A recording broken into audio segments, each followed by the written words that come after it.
Okay. सब one समझेंगे कि पर्सनल कर्मा और एंसेस्ट्रल कर्मा में क्या फ़र्क होता है।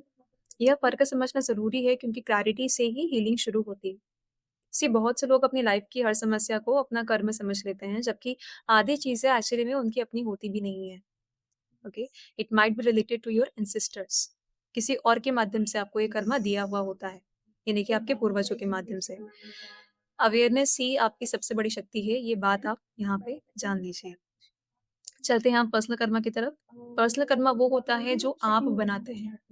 आपकी सोच, आपकी भावनाओं से, आपके चॉइसेस से बनता है, ये आपके कर्मों से बनता है।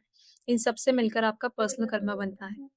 देखिए, ये जो कर्मा होता है आपका पर्सनल कर्मा, वो सीधा-सीधा आपके सोल की जर्नी से जुड़ा हुआ होता है। देखिए, पर्सनल कर्मा की 3 मुख्य पहचानें होती हैं, ठीक है? 3 मेन आइडेंटिफिकेशंस होते हैं पर्सनल कर्मा के। सबसे पहला कि यह आपके अपने एक्शंस से पैदा होता है। It is formed by your own actions and experiences. Second, repeats in your current life type until resolved. यह आपके जीवन में बार-बार, बार-बार, बार-बार एक जैसा ही पैटर्न बनाकर आता है। ओके? पैटर्न यानी कि something which is repeating over time continuously. Third, यह लेसन के रूप में आता है ताकि आप इवॉल्व कर सकें, ठीक है? आपका जो भी कर्मा, आपका जो भी पर्सनल कर्मा है ना, आप उसको कैसे आइडेंटिफ़ाई कर सकते हो, ये सदैव आपको एक लाइफ में लेसन के रूप में लगेगा, ओके? मतलब सफलता के रूप में नहीं, हमेशा ये आपको कुछ सिखा कर जाएगा, ठीक है? अब देखिए, पर्सनल कर्मा हमेशा सीधा, साफ और स्पेसिफिक होता है, ठीक है? पर्सनल कर्मा हमेशा सीधा, साफ और स्पेसिफिक होता है। यह आपको आपकी ही ग्रोथ की ओर पुश करता है। It feels individual and it feels originated by you.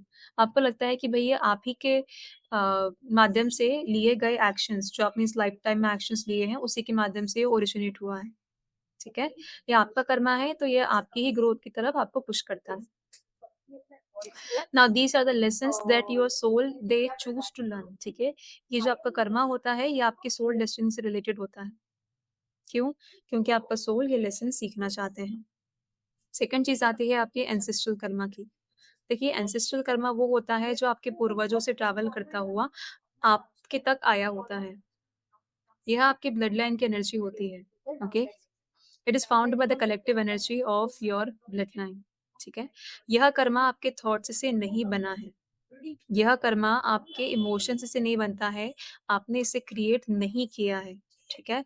It is passed down through generations for resolution. ये एक इनहेरिटेंस है। इनहेरिटेंस यानी कि जनरेशंस के माध्यम से, जैसे कि डीएनए ट्रांसफ़र होता है, जैसे वैसे ही एनर्जी भी ट्रांसफ़र होती है। एंसेस्ट्रल कर्मा एनर्जी होती है, ठीक है? ये एनर्जी बाय इनहेरिटेंस आपके पूर्वजों से आप में ट्रैवल करती है। ये आपके एंसेस्ट्रल कर्मा आपके एंसेस्टर्स की अधूरी इच्छाएँ, अधूरे कर्मों, ठीक है? अधूरी भावनाएँ, अनफुलफिल्ड इमोशंस और अनप्रोसेस्ड पेन से बनता है, ठीक है? कोई भी एनर्जी जो कि अनफिनिश्ड रह जाती है, वो as an ancestral Karma next generations में पास डाउन होती है। अब इसको आप कैसे पहचान सकते हैं? इसके 2 मेन आइडेंटिफिकेशंस होते हैं। यह पैटर्न पहले आपके परिवार में किसी और के साथ भी हुआ होता है। एंसेस्ट्रल कर्मा हमेशा आपकी फैमिली से रिलेट करता है, तो आपकी फैमिली के किसी और मेंबर के साथ भी आप इसको होता हुआ ज़रूर देख सकते हैं, ओके? सेकंड थिंग, ये जो एंसेस्ट्रल कर्मा है, ये आपको लगेगा कि ये पुराना है, ये अजनबी महसूस होता है, ओके? जैसे यह आपका है ही नहीं। यू कैन क्लियरली फ़ील कि ये जो एंसेस्ट्रल कर्मा फ़ील कर रहे हो, ये आपके खुद के एक्शन से करंट लाइफ़ टाइम का बना हुआ नहीं है। ये पुराना-सा है, it feels older, it began before you. This is what you will feel for your ancestral Karma. अब यहाँ पर मेरे साथ में धीरे से अपने आप से आप ये कहिए, आपको मैं कुछ रियलाइज़ेशंस यहाँ पे देना चाहती हूँ, ताकि इस चैप्टर पे लर्निंग के साथ में आप अवेयरनेस भी बिल्ड करें। 2 मिनट का आप मेरे साथ में ये प्रोसेस करेंगे। सीधे बैठ जाइए, स्पाइन इरेक्ट, चिन अप। अपने आप से ये कहिए कि पर्सनल कर्मा मेरी अपनी क्रिएशन है। पर्सनल कर्मा मेरी अपनी क्रिएशन है। एंसेस्ट्रल कर्मा मेरी ब्लड लाइन, मेरी फैमिली लाइन की क्रिएशन है।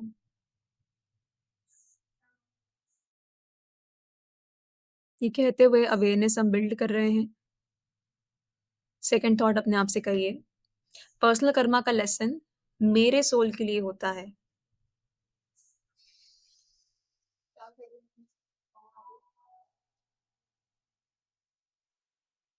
दूसरा, एंसेस्ट्रल कर्मा का हीलिंग पूरे परिवार के लाइन के लिए होती है।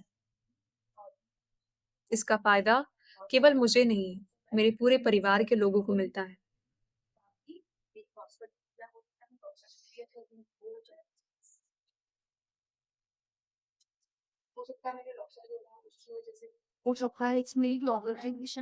पर्सनल कर्मा की रिस्पॉन्सिबिलिटी मैं खुद उठाता हूँ।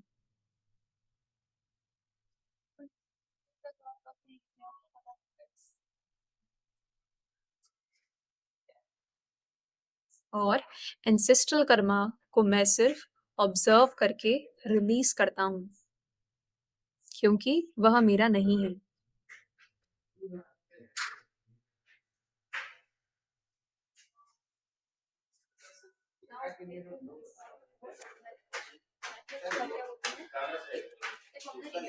अब इसके बाद में थोड़ा धीरे से बाहर आ जाइए आप।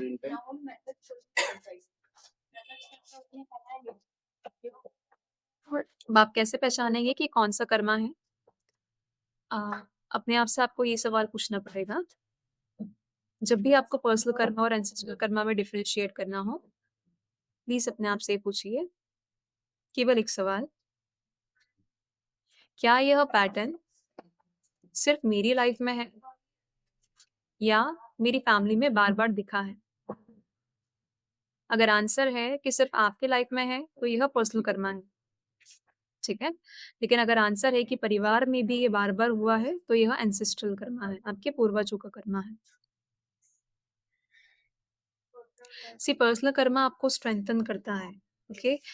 पर्सनल कर्मा आपको मजबूती देता है, एंसेस्ट्रल कर्मा आपको अवेकन करने के लिए आता है, यानी कि आपको जगाने के लिए आता है। सेकंड डिफरेंशिएशन, पर्सनल कर्मा आपको हमेशा इवॉल्व करता है, ओके। एंसेस्ट्रल कर्मा आपकी पूरी लाइनेज को मुक्त करता है, लिबरेट करता है, हील करता है। दोनों ही आपके जीवन में एक बहुत ही सेक्रेड पर्पस के लिए आते हैं, पवित्र वजह के लिए आते हैं। बस फर्क ये है कि पर्सनल कर्मा आप बदलते हैं और एंसेस्ट्रल कर्मा आप पहचान कर रिलीज करते हैं, ओके। एंसेस्ट्रल कर्मा में आपको केवल एक दर्शक बनना होता है, अवेयरनेस लानी होती है, ऑब्जर्वर बनना होता है, केवल पहचानना होता है। सिर्फ उसे पहचान कर और ये डिसीजन लेकर कि ये कर्मा मेरा नहीं, मेरी फैमिली के पूर्वजों का है, ये कहकर आप उसे रिलीज कर सकते हैं। रिलीज करना मतलब तब से लेकर बाद तक में ये कर्मा आपकी फैमिली में आपको कभी कंट्रोल नहीं करेगा। अब आप क्लैरिटी के साथ में देख पा रहे हैं कि कौन सा पैटर्न आपका है और कौन सा पूर्वजों का है। यही क्लैरिटी आपकी हीलिंग की शुरुआत करती है।